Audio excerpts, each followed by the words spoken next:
Right, so we'll go ahead and get started on this last section. This is chapter 20, gastrointestinal urologic emergencies. We've already covered the gastro and urinary system issues, emergencies, but now we'll finish up with some reproductive issues, and then we'll talk about some of the general treatments for these. So we'll go ahead and get started. So, you've probably heard of an OBGYN doctor, right? You have to know obstetrics refers to like pregnancy issues, and gynecologic issues refers to like lady part issues, right? So that's what they mean by gynecology, right? So gynecologic problems are a common cause of acute abdominal pain. Again, lower abdominal pain in a female is very complicated compared to a male.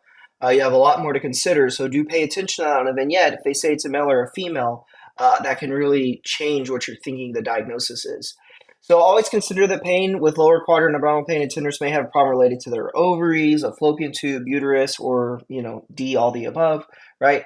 Pain may be related to the release of an egg from an ovary as part of the normal menstrual cycle. So we talked about this earlier that normally there's a egg that'll mature and it'll rupture out of the ovary, and it should be catched up here by the fimbriae into the infundibulum, right? This is the fallopian tube, this little structure. And then eventually, if it becomes fertilized, it'll implant in the uterus, and then boom, pregnancy, right? But typically that doesn't happen, and the egg will make its way down here, and then the walls of the uterus will shed, and then menstruation takes place. So this is kind of a general rule that I think I've already covered. But pelvic inflammatory disease, it's pretty common in women. I wouldn't say very common, but it does happen in women. I will say the most common cause of pelvic inflammatory disease is untreated STDs like gonorrhea and chlamydia. Those are the most common causes of this. So when we think of gonorrhea and chlamydia, I think a lot of times we think of like these ulcers or these lesions and these muculent discharge and all these things. But that does happen, but it doesn't always happen as obvious in women. And when it doesn't happen and as obvious in women, they don't seek the right treatment. And so when they don't get treated, they end up with chronic inflammation in their pelvic region, and then that can cause pelvic inflammatory disease. So PID it can be caused by other things, but typically it's untreated gonorrhea and chlamydia. And so infection of fallopian tubes and the surrounding tissues, right, and the pelvis itself, like the structures within there, will become inflamed. And so it can present with intense pain, tenderness in the lower abdomen, cervical motion tenderness, right? So like the whole area will be very inflamed and irritated, or it can be very inflamed and irritated, and high fever. So this can present with fever eventually, okay? And the risk of pelvic inflammatory disease is you get scarring, and the scarring can cause something called ectopic pregnancy. And the word ectopic means out of place, because you'll hear this in medicine. So the word ectopic means it's in the wrong place. And so an ectopic pregnancy is when we talked about this. The ovary will release an egg, and normally fertilization actually happens somewhere up around here, right? So the sperm will swim all the way up through the vagina, through the cervix, up the uterus, blah, blah, blah. And it will become fertilized up here in the fallopian tube, actually. And that's where the egg and the sperm will join. All right. And then there's structures that should push that fertilized egg now to the uterus. And typically where it's supposed to implant is right about here in the uterus. And so what can happen though is, especially in the case of scarring from pelvic inflammatory disease, is the egg can get stuck up here, this fertilized egg, right? So it's got a sperm and an oocyte, they've joined, it's a fertilized egg. It's the beginning of a baby, right? It can get stuck in the sharp turn of the fallopian tube called the ampulla, right? And that's most commonly where it'll implant. Test question: where's the most common place for an ectopic pregnancy? It's in the ampulla of the fallopian tube. Guaranteed to show up on a test. So the problem is when it gets stuck there, it grows, and it grows, and it grows. It'll implant, and it'll grow and grow and grow. And usually within the first 4 to 8 weeks, it'll create bleeding in the first trimester, right? And so I have a picture here. This is an ectopic pregnancy. So this is the uterus. These are the fallopian tubes. There's the ovary. So what's happened is this is an embryo that is implanted here, and it's growing. Well, the risk of this is it could rupture the fallopian tube. And as it ruptures, you could have hemorrhage, severe hemorrhage, okay? And so what it'll present with is like spotting in the first trimester of pregnancy. And so, lower unilateral, so like left lower, right lower quadrant abdominal pain in a female. So this is where you have to inquire about sexual history. When was the first day of your last menstrual cycle? If they're like, oh, 6 weeks ago, and it normally comes every 28 days, then you would think, oh, this is probably an ectopic pregnancy.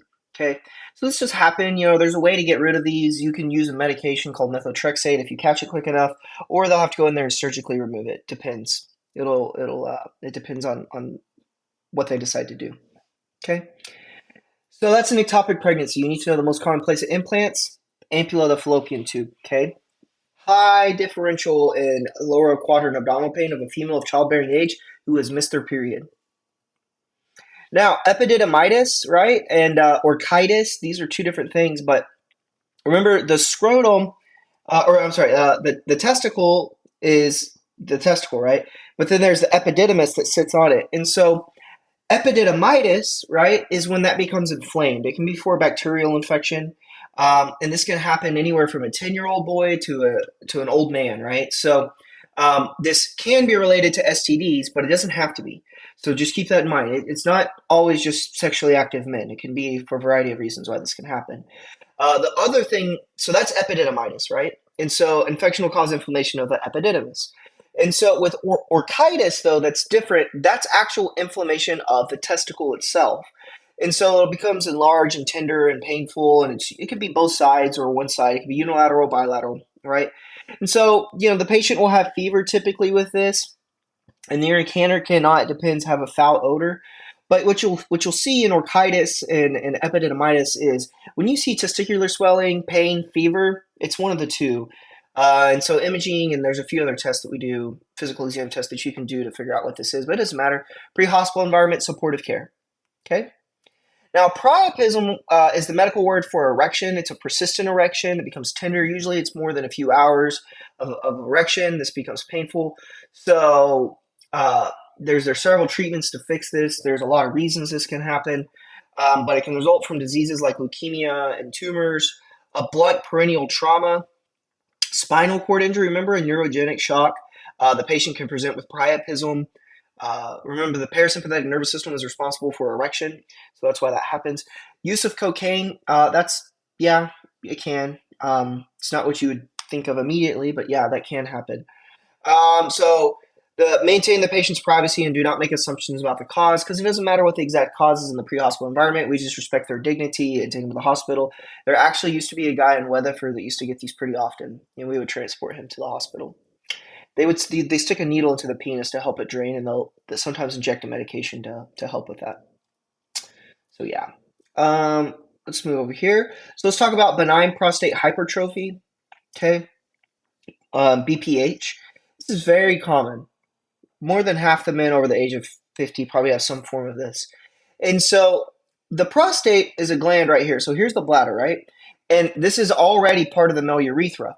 And so what happens is this gland, it's like smooth muscle, and it's glandular, and so it secretes some stuff, and it's also a smooth muscle, so it squeezes down during ejaculation. And so what happens is this becomes enlarged. And why it becomes enlarged is over life, we're exposed to more and more testosterone as men, and as this prostate is exposed to testosterone, it grows, and it's told to grow.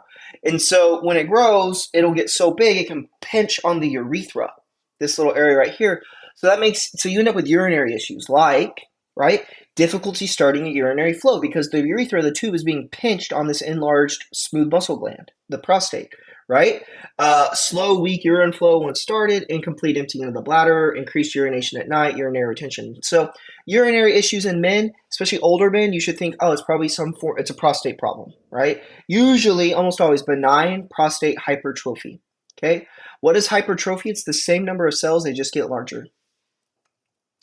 Now, testicular masses, we don't do a lot of this in the pre-hospital environment, but, it's not always cancer, let me say that. It can be painful or it can be painless, it depends. But, like, most are benign cystic masses or even a varicocele.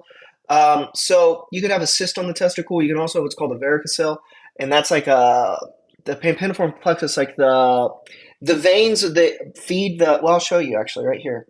This is them. They can become engorged, right? So it feels like a bag of worms in the scrotum. But you don't diagnose that in the pre-hospital environment. I'm just letting you know that those are both benign. But this can lead to infertility. But anyways, testicular cancer usually presents as a painless solid lump on the testicle.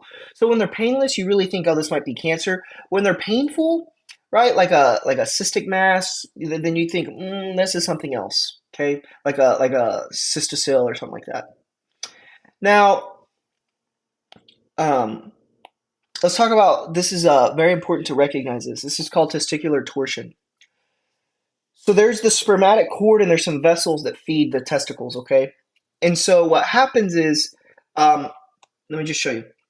The testicles are normally like connected to the scrotum by suspensory ligaments. Okay, that's what's normally supposed to happen. And what can happen is these can break or not be there or whatever. You weren't born with them or whatever happened. And they can twist. So the two testicles can twist up on themselves or they can twist independently. And so what happens is when it twists, it twists off the blood supply. And so it becomes very painful and it can create like hemorrhagic necrosis and all these issues. And so this is the main reason that we right encourage men to wear compression shorts when running or doing sports to help provide support to hopefully prevent this from happening.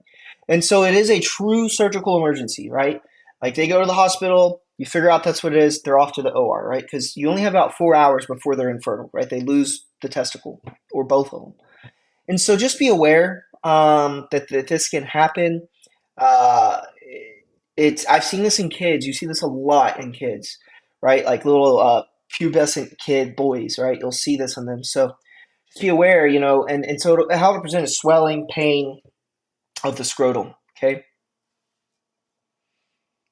Now we're almost done. Well, we're really not, but pathology is of other organ systems, right? So in older people, we've talked about this. You can get an aneurysm. Remember, that's ballooning of the aorta, right? In this particular case. So um, the aneurysms are usually when it just balloons, it's just a straight up balloon, symptomless, right? They have no problems, they have no symptoms, blah blah blah blah. But when it ruptures or when it starts to tear the wall, that's when it does become a problem. So you end up with like if this were to open up, this is the largest artery in your body, or if it were to explode, you're going to die within a few minutes. So just be aware of that. Now, sometimes it's they can very slowly leak, and that will cause peritoneal irritation. But man, when these rupture, it's usually they're done, right? It's bad. They just die. Okay. Now, hernia, I put this picture on here to demonstrate that hernias can be a lot of different places, right? In a lot of different places. So hernia means protrusion of an organ or tissue through the hole into a body cavity. When we think of hernia, I think we tend to think of like, you know, like what you see here, or a scrotal hernia or something like that, like an indirect hernia or something like that. And so just realize that, uh, hernias, what you have to worry about is something called strangulation. And as the bowel or whatever's sticking through there is pushing through the muscle, it can get strangled, strangulation, and cut off the blood flow. And when that happens, then you have to worry like, oh, this is going to get necrotic and die or become infected or both, right? It becomes very painful.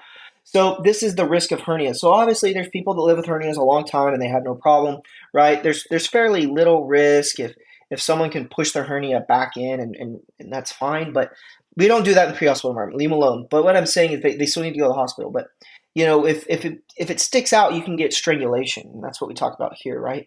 So complicate. I don't know why that's on the slide, but here we go. So anyway, strangulation is a medical emergency. So I guess we'll talk about the adverse effects of dialysis. So you can get hypotension from them pulling off too much fluid during dialysis. You can get muscle cramps, so that's an electrolyte issue. Nausea, vomiting, again, electrolyte issue. Hemorrhage, especially from the access site. I put a tourniquet on a guy's fistula once. So basically, what they have to do is they have to join an artery and a vein into a graft. And this is where we stick a needle to do dialysis, hemodialysis. And so basically, after dialysis, this has a big scab on it. And the scab popped off in the post office on this guy. And so we ended up putting a tourniquet on him. And, he had hepatitis as well. But anyways, he ended up living, but that bleeds a lot. He was just shooting blood. Okay, so just be aware. You can get infection at the site, thrombophlebitis, right? That happens. Let's see, altered mental status, loss of conscious, air embolism. So if someone's not paying attention in dialysis, right, they could certainly pump air into the patient. That would be fatal. Electrolyte imbalance, this causes a lot of these problems, okay? And myocardial ischemia. If you pull off too much fluid, you can end up with hypovolemic shock, which will lead to myocardial ischemia. Now, serious hernia signs and symptoms, really random that that slide was there, so my apologies, I didn't catch that earlier. Um, so if a formerly reducible hernia is no longer reproducible, so you can't push it back in, which again, we don't mess with these, but if it can't be pushed back in, the patient says, I tried pushing it back in, it will go back in, right? That is a strangulated hernia, right? So you're like, oh, that needs to go to the hospital. If it's painful, if it's swelling, or if it's tenderness when it's palpated, red or blue skin over the hernia area, all those are suggesting that it's strangulated, right? And sometimes they'll even use the word incarcerated, right? So an incarcerated hernia or something like that. So just be aware that that is an emergency because that bowel that's sticking through there is dying or dead, and so it can cause some pretty serious problems. Okay. Now this is where we jump through the rest of the PowerPoint. We'll talk about some treatment. So scene size up. I don't have a lot to add on this other than if several pay attention to this one. If several patients are complaining of GI upset, you need to be thinking this is biologic or chemical, right? Or like they all ate bad food, right? But if everyone everyone in the school cafeteria suddenly is complaining, even people that brought their own lunch, of GI upset and dizziness and fatigue, right? You need to think like, oh, this is weapons of this is a biologic weapon. Okay, so anytime, say that again, anytime there's a lot of people injured, or I mean sick suddenly, especially with GI symptoms, you need to think this is terrorism, right? This is bad. Okay. Now, common signs and symptoms of irritation and inflammation of the peritoneum, or peritoneum, whatever word you want to use. So local or diffuse abdominal pain and or tenderness, we talked about this. So they could have what's called guarding of the abdomen. So guarding is when someone flexes their abs. Okay, even fat people have abs. And so when you push on their abdomen, right, it's going to be hard because they're guarding. That's common of of an acute abdomen is they'll be guarding. Okay, very, very common. We'll show you how to do a proper abdominal exam in class probably because there's a technique to doing an abdominal exam. And I can't do it here. But anyways, rapid and shallow breathing, referred, remember the referred pain, especially of those hollow organs, right? Anorexia, nausea, vomiting, hematemesis, remember that's vomiting up bright red blood, or coffee ground emesis. Remember, this is partially digested blood. It looks like coffee grounds. Tense, often distended abdomen, so their abdomen will be distended, okay? So, just use your clues, look around. Patients with urologic and renal problems may exhibit extremes of activity. I told you the patients with like a gallbladder or a kidney stone, they won't sit still. They're just going to keep moving around. They're squirming like a worm, okay? A, B, C, D, E. So be aware that abdominal pain it can lead to shock rather quickly, right? Someone can vomit or vomit enough blood or poop enough blood or whatever to where this can or just straight up poop out enough diarrhea that this can very quickly lead to shock. So be aware of that. Okay. Check the pulse in both arms. What's the pathology where they'll have a different pulse in each arm? It's a dissecting aneurysm or dissecting aorta. Sorry. Okay. Now orthostatic vital signs becomes important. So this is what we use to check for hypovolemia. Okay, so what we do is we have the patient lay flat, like on the bed, and we'll take their blood pressure, right? And then what we'll have them do is sit up and we'll take their blood pressure. Or you can have them even go from sitting to standing, right? You just elevate them one position up. And be careful, you should have people next to the patient to make sure they don't pass out. And as soon as they stand, you should be checking their vital signs, taking their blood pressure and checking their heart rate.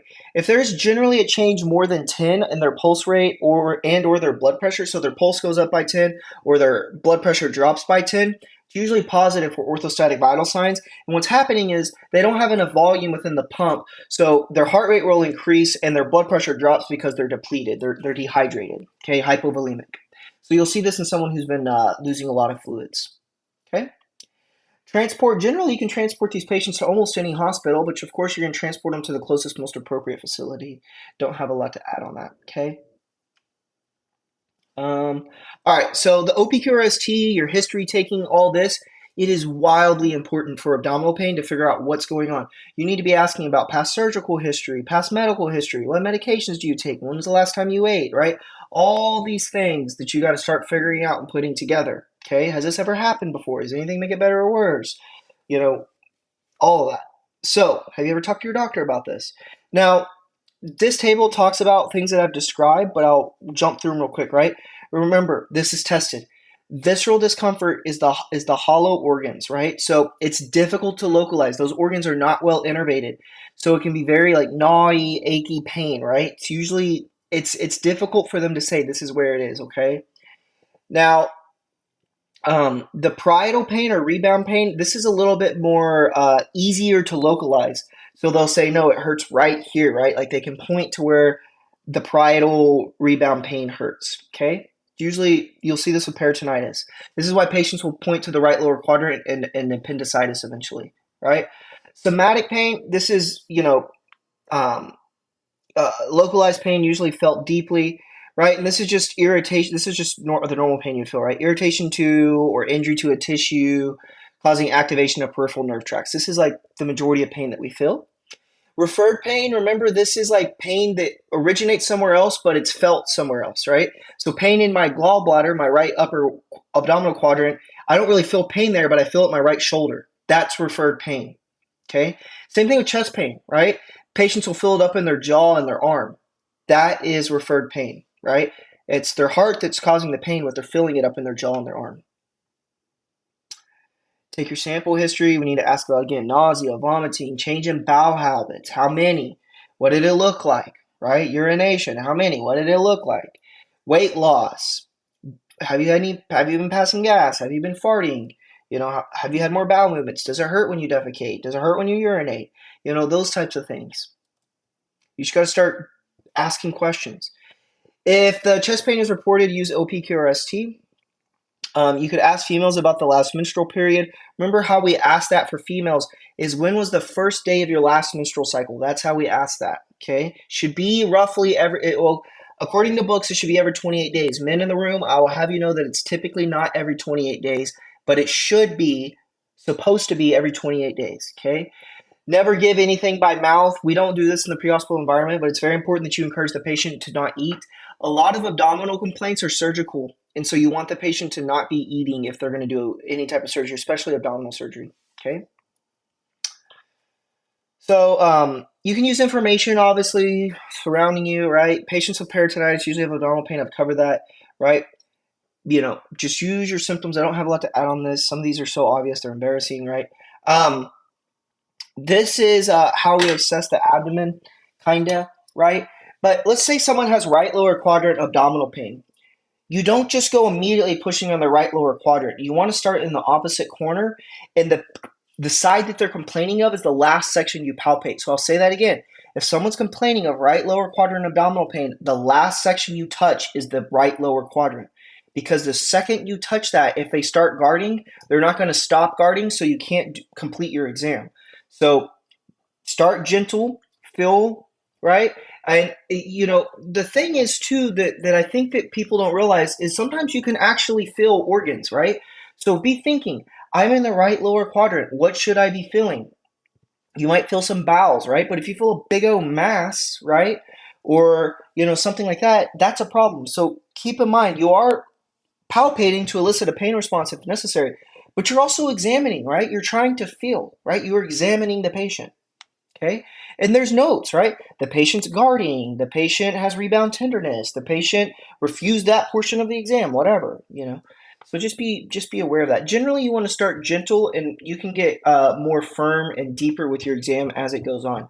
But realize the second you push on a patient's abdomen and they guard, they're probably not going to unguard, all right? Because it's a response. So you can't. It's really hard for them to undo that. Okay. Now, high respiratory rate and with normal pulse rate, blood pressure may indicate ineffective inhalations due to pain. So you'll see patients in pain, they'll breathe fast. Okay, we've seen this, okay? High respiratory rate and a high pulse rate with signs of shock may indicate septic or hypovolemic shock. Remember, hypovolemic shock is when they're losing volume, and that can be done through vomiting and diarrhea. very, very common that you see this. It's probably the single most common shock, right? Everyone has been dehydrated or they've been hypovolemic, so just be aware of that. When available, use pulse oximetry and blood pressure. Okay, sure. You're gonna reassess the patient. There's not a lot paramedics can do for this. Sometimes we'll give them medicine to help them not be nauseated or to treat their pain, but a lot of times it's recognizing, oh, you have abdominal pain. Let's go to the hospital and figure out what it is. Okay. Now, GI bleeding, don't mess around with this. There's nothing you can do for this in the pre-hospital environment. Usually they need surgery. So we load them up and we take them to a hospital that has surgery capabilities. Okay. So an acute abdomen, especially, when it's tender and peritonitis, right? It's a true medical emergency, and it can be a surgical emergency. So, and it usually is. So, what I'm saying is a lot of these complaints I've listed today are surgical issues. So, they need to have surgery. So, they need to go to the hospital. Okay. Um, and so, before transport, do not attempt to diagnose the cause. That's important. A lot about what I'm talking about today is diagnosis. What they're trying to get at is don't delay your transport, right? Like, you could do everything I just described as an EMT basic en route to the hospital. So remember, we're in the business of taking people to the hospital. So load them up, take them to the hospital, right? Clear and maintain the airway. So before transporting, you could anticipate vomiting. Remember my rule: if I feel like there's a chance of them vomiting and them not protecting their own airway, I pull out the suction, turn it on, get it all ready, and put it up underneath their pillow. You could administer oxygen. Remember, we keep the SATs 94% above 94% on the pulse oximetry. We give them nothing by mouth. The other word for this is NPO, nothing passed orally, right? And then document all pertinent information and our pertinent negatives, remember, right? So the patient has abdominal pain but denies vomiting and diarrhea, right? Those are pertinent negatives that they're not vomiting or having diarrhea. Anticipate and treat hypovolemic shock, okay? And so, this is not us, but we can establish IV access and maintain fluids. Yeah. Now, make the patients comfortable as possible. You'll know, again, patient positioning is a form of treatment, so make sure that they're comfortable. Ask them if they want a blanket. Do you want to lay on your side? Do you want to sit up? Do you want to sit down? Right? Blah, blah, blah, blah. Now, this is real quick treatment. PID, pelvic inflammatory disease, remember this is usually from untreated gonorrhea and chlamydia. It can be coming about high fever, and so we take them to the hospital. There's the supportive care, okay? Pneumonia, supportive care again. Now, I will say pneumonia, it can happen. I'm surprised they want you to know this. It can cause ileum or ileal and abdominal pain, right? So it's kind of rare, but yeah, here we are. So the inflammatory response can spill over to the abdomen of sorts, and so you can end up with a little bit of abdominal pain. You should know the signs and symptoms of shock, right? Um, because these could help us identify like hemorrhage, right? So like aneurysm, like a ruptured aneurysm, or you know, uh, stuff like that. So ectopic pregnancy that's ruptured, stuff like that. But of course, if they're in shock, transport them rapidly. Um, these are all like perils of wisdom. So again, I'm reading this to you, and I hate doing this, but consider ectopic pregnancy in any female of childbearing age, especially with hypotension. Remember, unilateral quadrant pain of a childbearing age female, especially when it's missed their period, you need to be thinking ectopic pregnancy. Okay. We've talked about hernia. Remember when they get strangulated, when they're not reproducible, right? That's when you have to worry that it's a medical emergency. Okay, acute kidney injury. You have to be really careful with these patients because you have to worry about arrhythmia. The more likely cause of them dying with acute kidney injury and chronic end-stage renal disease is arrhythmia. You have to worry about their whole sodium potassium pump thing getting out of whack, and then they can go into arrhythmia and die. So you got to be very careful with that. Now, it's ABCs, right? Supportive care, transport them to the hospital. Okay, that's pretty much all I have to say on that. Now, this is showing you a dialysis fistula. I drew this to you earlier. Remember, a fistula is where they join an artery and vein together. So what happens is during dialysis, they'll take a needle and they'll shove it in there, and that's where they'll end up sucking blood in and out to do the filtration for them. Okay. Now, again, this happens 3 days a week if they choose hemodialysis. That's this one down here, hemodialysis. And so that is done 3 days a week. And so, they go to a facility usually like DaVita, Fresenius, something like that, and they'll sit in a chair for 2 to 4 hours and get their blood filtered. Once that's done, they're good to go, and they come back not the next day, but the next day. Now, there is another form of dialysis called peritoneal dialysis. So we have the peritoneum, and so what happens is they filter, they intentionally will induce fluid into the peritoneum, and so it will create a filtration-like effect.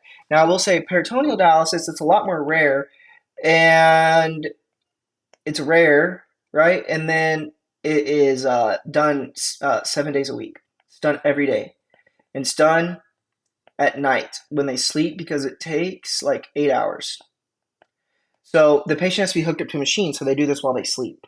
And it keeps them from having to go to hemodialysis. Now, not everyone's a candidate for this because you're like, oh, wow, I would just do that. I'll just be dialyzed while I sleep.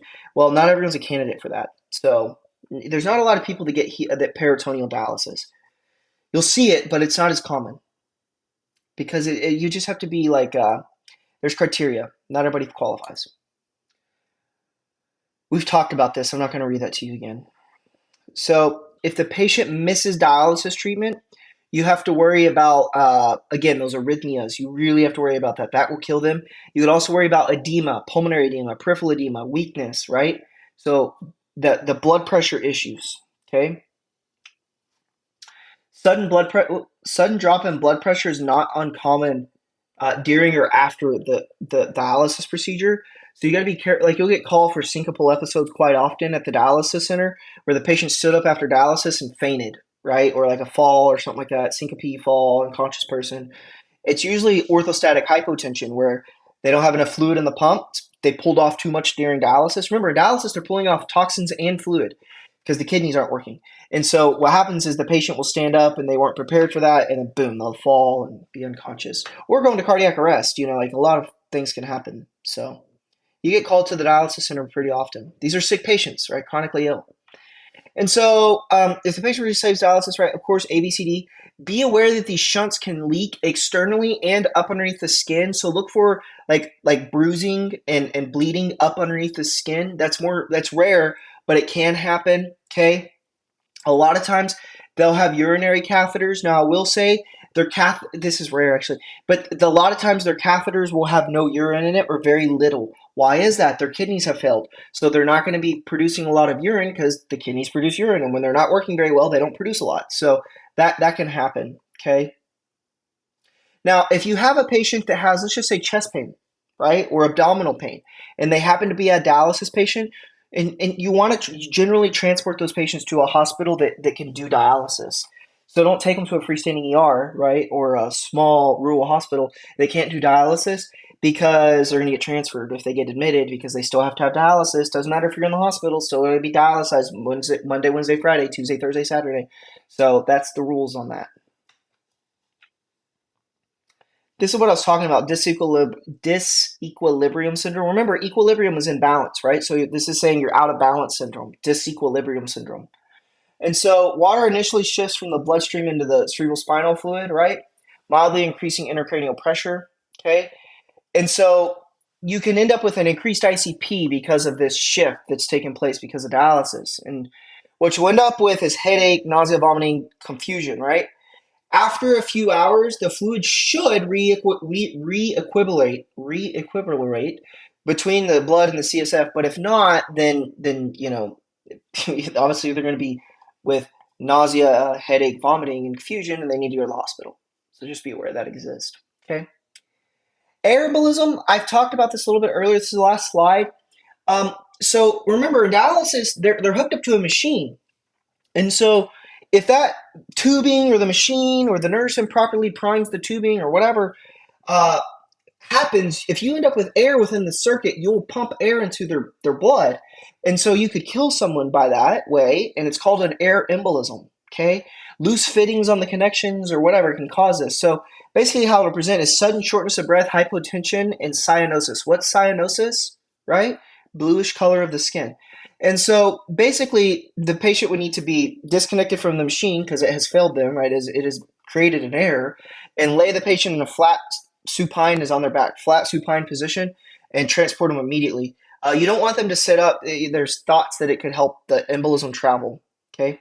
So that's the idea behind that. So Again, disconnect the patient from the dialysis machine, lay the patient flat on their back, which is supine, and transport immediately.